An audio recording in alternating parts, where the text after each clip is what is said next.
Boker Tov à tous. Dans la Mishnah numéro 2, on nous parle de Shimon HaTzadik. Alors Shimon HaTzadik, il était Kohen Gadol, il était grand prêtre pendant 40 ans. Et à son époque, il a sauvé les Juifs d'une grande catastrophe. Alors qu'est-ce qui s'est passé? Il y a une tribu qui s'appelait les Coutéens. Ils sont allés voir Alexandre le Grand parce qu'ils étaient évidemment encore jaloux des Juifs, ils n'aimaient pas les Juifs, ils voulaient les anéantir. Ils sont allés voir Alexandre le Grand et ils lui ont dit: Tu sais pas ce qu'ils font les Juifs tous les jours dans leur temple? Toi, tu crois qu'ils prient à leur Dieu? Ils te maudissent tous les jours dans leurs prières. Donc Alexandre le Grand, il s'énerve et puis il a envie d'aller voir ce qui se passe, il a envie de déclarer la guerre.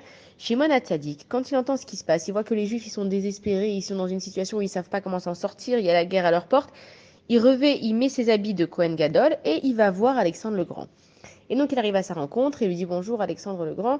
Et donc Alexandre, comme par hasard, il le voit et bah, il lui dit: Ah bah tiens, j'étais en route vers Jérusalem, vers le temple, pour vous déclarer la guerre. J'ai entendu de la part des Coutéens que tous les jours vous me maudissez dans vos prières.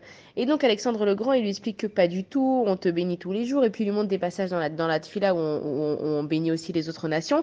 Et il lui dit même plus, il lui dit: Viens avec moi, je vais même te faire rentrer dans le temple. Donc il l'emmène dans le temple et il l'emmène jusqu'à la partie qui est permis de rentrer. Ça veut dire que les Goïms, les autres nations, ils ont une partie jusqu'à laquelle ils peuvent rentrer. Nous, les Bnei Israël, on a une partie jusqu'à laquelle on peut rentrer.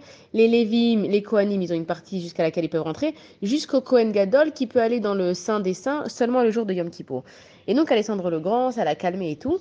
Bon, c'est quand même un Romain. Et il dit à Shimon HaTzadik, il lui dit: Regarde, je sais que maintenant vous me maudissez pas dans vos prières, mais j'ai envie de mettre une statue de moi, comme je suis un empereur, quelqu'un d'important, j'ai envie de mettre une statue de moi dans le temple.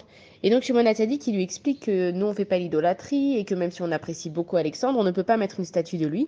Mais il lui propose en échange qu'à la place de mettre sa statue, tous les premiers-nés de l'année, il s'appelle Alexandre. Et c'est pour ça que d'ailleurs Alexandre est devenu un nom qui est permis pour les Juifs.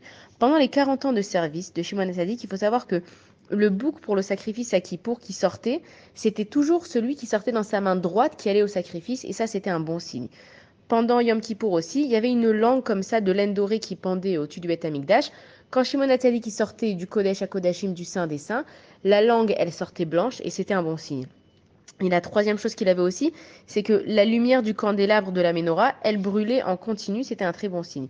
Alors, Shimon HaTzadik, il est niftar le 29 Tishri et il est enterré à Jérusalem. Maintenant, il faut savoir que les grands prêtres, il y en a beaucoup eu dans l'histoire juive, même quand ils officiaient, des fois la langue, elle ne sortait pas blanche, elle sortait rouge, ce qui était un mauvais signe pour les béné Israël.